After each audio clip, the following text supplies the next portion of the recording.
Shalom à tous et j'espère que tout le monde se porte bien. J'espère vivement que vous vous portez bien et que Dieu puisse protéger la vie de chacun d'entre vous. Que Dieu puisse veiller sur vous dans tout temps et en tout lieu. Je fais cette vidéo parce que je dois la faire. Je dois la faire parce que nous, notre vie aujourd'hui n'est plus cachée. Si un malheur frappe ma famille, ce serait quelque chose de difficile pour non seulement nous, et aussi pour beaucoup d'entre vous qui nous aimez énormément, qui nous avez adoptés même comme votre famille. Aujourd'hui, j'ai l'habitude de dire que je suis le père, mais c'est ceux qui m'aiment, toutes ces tatas, toutes ces mamans, qui aiment mes enfants comme leurs propres enfants, que ce soit Kimi, Paris, H, Meti, c'est vous qui êtes aujourd'hui la mère. Depuis le départ de ma femme, je ne crois pas qu'il y ait un seul reproche qu'on puisse me faire sur la gestion, sur l'éducation et sur la prise en charge de mes enfants, dont je m'occupe seul. Aujourd'hui, je suis un peu triste parce que tout simplement, je suis beaucoup triste, très triste parce que ma fille Meti, qui est une fille qui a beaucoup traversé des moments très difficiles. Quand je dis très difficile, c'est très difficile. Le départ, ça me gêne un peu d'à chaque fois d'en parler parce que quand tu le dis, c'est comme si tu veux attiser la pitié des gens et autres. Tout le monde n'a pas vu mourir sa mère. Moi, mes enfants ont eu le malheur de le voir. Donc, vous pouvez imaginer leur tristesse. L'année dernière, ma fille avait repris goût à la vie. Elle a fait beaucoup d'efforts pour son bac. Malheureusement, ça n'a pas marché. Je lui ai dit que pour moi, c'est l'effort que moi je regarde. Moi, je n'ai pas le niveau bac. J'ai le niveau second, mais en cours du soir. Dieu m'a accordé la grâce aujourd'hui d'être mondialement connu, d'avoir un peu de moyens, de m'occuper de ma famille, de m'occuper de d'autres personnes. Cette année, ma fille ne devait pas être en France. Parce que selon la procédure française, il faut avoir le bac pour venir continuer ses études au niveau de la France. Donc, que ce soit toutes les structures qui pouvaient nous aider à la faire venir pour recomposer ici, c'était quasi impossible. Et quand je dis impossible, c'est impossible. Tous ceux qu'on contactait nous disaient, c'est même pas possible. Même la structure qui s'occupe de moi, mes visas, m'a dit, ça, c'est pas possible. Parce qu'il faut le bac pour que, comme il s'appelle, quelque chose... France, Campus France, puisse eux aussi faire l'entretien et faire la recommandation. Donc j'ai dit bon, tout ce que Dieu fait bon, par la grâce de Dieu, il nous a donné la chance de connaître des gens. On a fait une inscription dans une école privée qui coûte énormément cher. Les papiers sont venus et j'ai dit on va tenter par la foi. Vous n'avez pas idée de combien de fois Meti était seule parce qu'elle était seule à Abidjan. Tout le monde est sur Paris. Qui m'était arrivé? Mais Paris H, elle est seule dans la grande villa. C'est bizarre. Mais quand je l'appelle, elle a... Meti est quelqu'un de... Meti peut souffrir à l'intérieur sans faire savoir à quelqu'un. Tout dernièrement, elle et sa grande soeur se sont un peu disputées. Et pour la première fois, je vois ma fille pleurer. Elle me dit qu'elle veut souvent que Kimi puisse être beaucoup attentionné à elle parce que maman n'est pas là. Je lui ai dit, mais est-ce que tu en parles avec elle? Elle dit, non, mais logiquement, il dit aussi, ta soeur aussi, elle a besoin d'avoir aussi de l'attention. Elle me dit souvent, elle me dit des choses quand elle est fâchée qui me rentrent dans le cœur. Aujourd'hui, si j'ai réagi mal, tu vas te fâcher contre moi parce que c'est la grande soeur et autres. Et j'ai appelé sa grande soeur, je lui ai dit, Kimi, tu sais, je connais tous mes enfants. Kimi est trop rigoureuse. Parce qu'elle est perfectionniste. Elle ne veut pas le désordre. Elle n'aime pas le désordre. Je lui ai dit, va doucement. Meti là, tu la connais. Si tout de suite la bagarre déclenche entre vous deux, peu importe si tu as des torts, je suis obligé de lui donner tort. Donc ça m'a permis de voir que ma fille encaisse beaucoup et elle garde trop de choses dans le cœur. Et ça me fatigue. Mais quand tu lui demandes comment ça va, ça va. Je l'appelle, mais on ne te ment pas, il dit, oh, moi ça va. Pourtant, ma fille souffrait. Et quand elle est allée déposer ses dossiers pour l'ambassade de France, je lui ai dit, on va prendre un moment de jeûne. Puis j'étais dans un restaurant, et puis on m'a appelé pour me dire que, est-ce qu'elle doit... Elle m'a dit, ah papa, ils m'ont appelé. Mais j'ai dit qu'ils n'ont qu'à venir me livrer l'enveloppe, parce que si elle va retirer son passeport et que là-bas, ce n'est pas positif, ça peut jouer sur elle. Donc elle m'a dit, non, j'ai demandé à ce qu'ils viennent me livrer ici, je vais payer les frais de livraison. Et ma fille a obtenu son visa. De la manière dont ma fille m'a appelé, en pleurant, j'ai compris que donc, elle voulait venir rejoindre ses frères et sœurs. Mais elle ne nous a pas fait sentir. Hier, aux environs de 1h du matin, nous étions en direct. Quand j'ai demandé aux gens que j'allais reprendre, de me donner 1 minute parce que j'avais reçu un message de l'une de leurs tatas qui les encadre pour me dire que c'est très urgent. Donc, je l'appelle, elle me dit que elle a reçu un coup de fil de l'hôpital.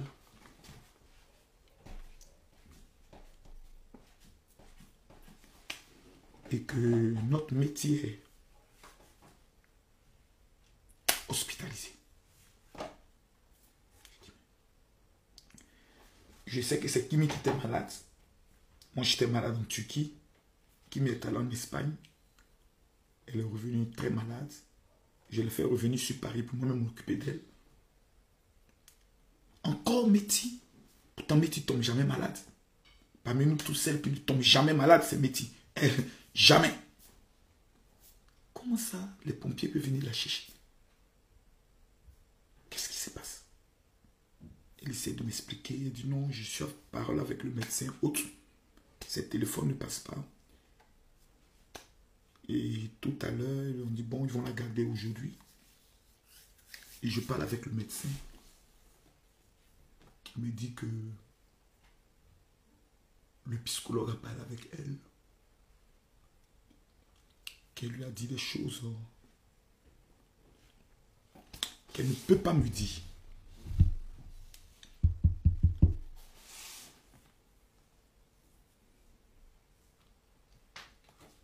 Ma fille lui aurait dit que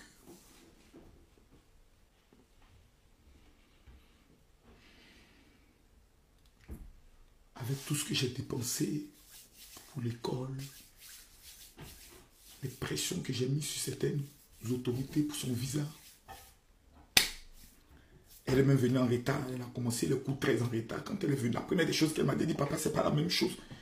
J'ai dit, mais comment ça, c'est pas la même chose? J'étais dans une école française, elle dit, papa, c'est pas la même chose. Ça n'a rien à y voir, je ne comprends rien dans tout ce qu'ils sont en train d'expliquer. Je dis, mais donc on va prendre des répétiteurs, qu'on paye, pour essayer de le faire comprendre. Dieu merci, ça commence à évoluer. Elle dit au docteur que elle a peur de me décevoir par rapport à son bac. Et que l'année dernière, trop de personnes m'ont insulté sur les réseaux parce qu'elle n'avait pas eu son bac. Donc,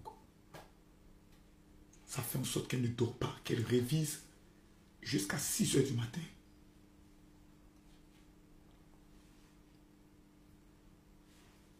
Et qu'elle commençait à se sentir très très mal.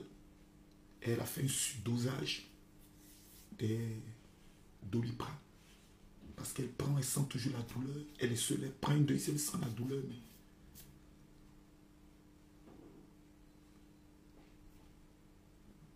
mal de tête, douleur, insomnie, crise d'angoisse. Et c'est le docteur qui t'appelle, qui te dit ça comme ça. Il te dit, monsieur, je ne sais pas ce que vous faites, mais arrêtez de mettre un peu la pression sur elle. J'ai dit au docteur que je n'ai jamais parlé du bac avec ma fille. Sauf que cette année, il faut qu'elle travaille bien. Donc, je lui ai dit tout à l'heure que je préfère qu'elle arrête. Si le bac doit devenir un moyen de stress, pour elle, je préfère qu'elle se soigne, qu'elle stoppe.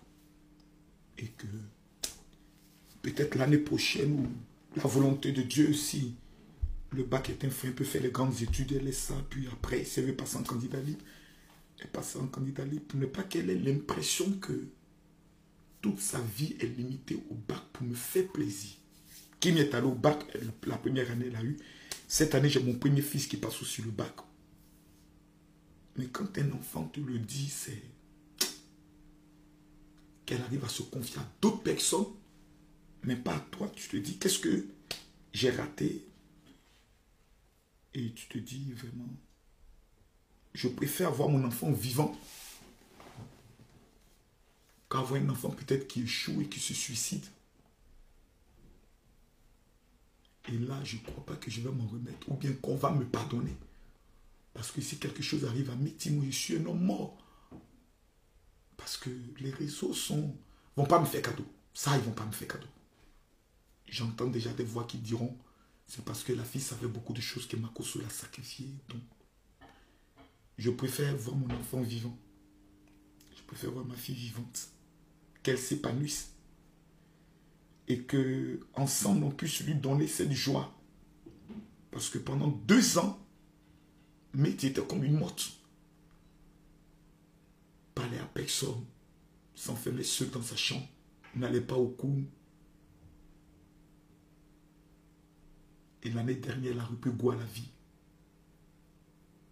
Son échec l'a beaucoup fatigué parce que quand elle m'a appelé pour me l'annoncer, elle m'a demandé pardon. Je lui ai dit, tu me demandes pardon pourquoi? C'est pour toi. Mais tu as des enfants qui travaillent, qui se disent, peut-être qu'ils ont des rêves, ils ont des projets, mais qui se disent, je vais à l'école parce que je ne veux pas décevoir papa.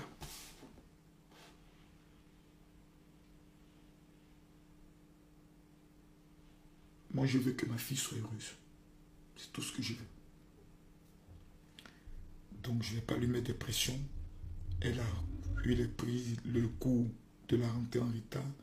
Cette année a été difficile. Je ne veux pas qu'elle s'engage dans quelque chose qui va encore peut-être la traumatiser. Je lui ai dit de considérer que cette année, c'est comme si elle a fait la première. Et l'année prochaine, si elle veut continuer dans les grandes études, elle me dit, mais c'est elle qui doit prendre sa décision. Je ne vais pas prendre des décisions pour elle. Si elle veut rentrer dans la vie active, qu'elle me le dise. C'est vrai que mon souhait, c'est qu'elle continue ses études, parce que c'est un préalable pour moi. Si c'est les études d'actrice ou les études, qu'elle me dise quelque chose, mais je lui laisse le temps de se rétablir, de se reconstituer, de se vider l'esprit, de parler à des personnes, parce que c'est vrai que je suis pasteur, mais nul n'est prophète chez soi. J'aimerais dire merci à tous ceux qui, depuis hier, quand j'ai fait le post sur les réseaux, qui ont prié pour mes enfants. Je vis pour mes enfants. C'est pas facile d'être papa. C'est pas facile d'être père. Pas facile. J'aimerais demander à Dieu de donner la force à tous les papas du monde qui ne dorment pas parce qu'ils se disent mon enfant doit réussir. Qui ne dorment pas parce qu'ils se disent qu'est-ce que mon enfant va manger demain.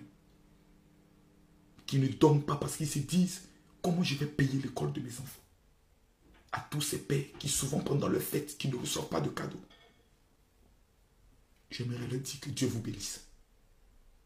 J'aimerais dire aux enfants de souvent regarder le papa dans les yeux pour leur dire papa je t'aime.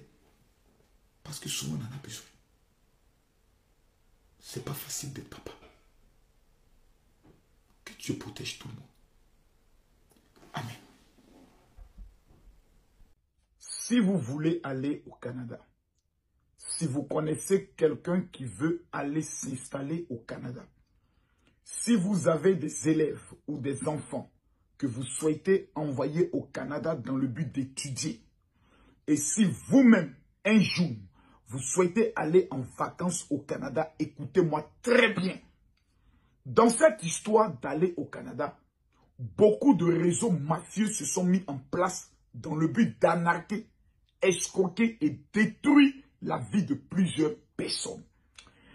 J'ai pu aider un couple qui est venu me voir en tant que pasteur, qui me dit, mon général, nous avons un problème et nous souhaitons que vous priez pour nous. Cela fait exactement 5 ans que nous avons remis, 4 ans je crois, nous avons remis de l'argent à une agence. Et jusqu'à ce jour, nous n'avons aucun résultat, ni positif, ni négatif. Selon les enquêtes que nous avons menées, nous avons découvert que nous avons été escroqués et nous avons porté plainte. Nous voulons que vous priez afin que cette agence puisse nous rembourser un jour. Et j'ai appelé l'une de mes filles qui est au niveau du Canada pour qui j'avais prié, pour lui demander comment elle avait fait pour elle se rendre au niveau du Canada. C'est en cela qu'elle me remet un contact. Je contacte cette agence et cette agence me donne toutes les assurances, toutes les modalités, etc., que je transmets au couple qui n'avait plus rien. On signe un deal. Je les aide à aller au Canada et plus tard, eux, ils prendront le soin de me rembourser, ce que je ne ferai plus. En moins de 6 mois, cette famille, aujourd'hui où je vous parle, est installée au niveau de Montréal. Et quand c'est bon, mon rôle à moi est de vous partager le contact qui a permis à ce couple de pouvoir immigrer au niveau du Canada afin que vous ne puissiez pas vous faire arnaquer et que vous soyez dans le meilleur réseau pour le traitement de votre dossier. Le numéro sur lequel vous allez envoyer votre message pour dire « Je veux aller au Canada ». Si vous rêvez, vous êtes au Burkina, vous êtes au Mali, en Côte d'Ivoire, peu importe, au niveau du Congo, au Cameroun, contactez ce numéro qui est le 001 581 481 81 10. Je reprends 001 581 481 81 10. Vous prenez le soin de leur envoyer un message maintenant. Ils prendront le soin de vous suivre, de votre procédure, que ce soit pour les études et autres. Et je peux vous garantir une seule chose, votre dossier sera correctement traité par des professionnels qui ont plus de 13 à 18, plutôt près de 18 agences installées dans le monde. Que Dieu vous bénisse. Contactez-les maintenant. Shalom. J'espère que tout le monde se porte bien et j'espère que vous vous portez bien. J'ai une information capitale que j'aimerais vous passer en seulement 2 minutes. Écoutez-moi très bien. Quand désormais vous souhaitez effectuer un voyage au niveau de la France, pour un séjour à Paris, peu importe le mois, les jours, je vous recommande de ne pas aller à l'hôtel. Je vous recommande une résidence qui est à la porte de Paris, à seulement 3 minutes du métro qui vous amène directement au niveau du centre de Paris, qui est intitulée Résidence Flambant Neuf. La résidence Flambant Neuf est une résidence pour les hommes d'affaires, pour les femmes d'affaires, les personnes qui sont en vacances, des personnes qui séjournent à Paris, des personnes qui viennent souvent pour des problèmes de santé, les autorités qui viennent souvent en vacances avec leur famille, de 2 chambres, salon. Ce qui me marque dans cette résidence, c'est la propriété, c'est sa localisation et surtout sa terrasse, d'où vous pourrez vous asseoir en famille, 4 ou 6 personnes, dans le but de passer des moments extraordinaires. C'est une résidence avec un salon américain qui vous permettra de vivre des moments extraordinaires lorsque vous êtes en séjour au niveau de la France, dans un immeuble sécurisé. Mesdames, Mesdemoiselles et Messieurs, pour toutes ces personnes qui souhaiteraient pour faire leur réservation au niveau de la résidence, je vous donne le numéro WhatsApp de la résidence maintenant, car c'est là que moi, je loge tous mes invités désormais lorsqu'ils arrivent en France. Ça leur permet d'avoir ce qu'on appelle une intimité familiale. Le WhatsApp est le 0033 7 58 37 49 44. Je répète, le 0033 7 58 37 49 44. Vous êtes au niveau de la Suisse, au niveau de la Belgique, au niveau même de la France. Vous souhaitez inviter des personnes, je vous recommande la résidence Flambant Neuf.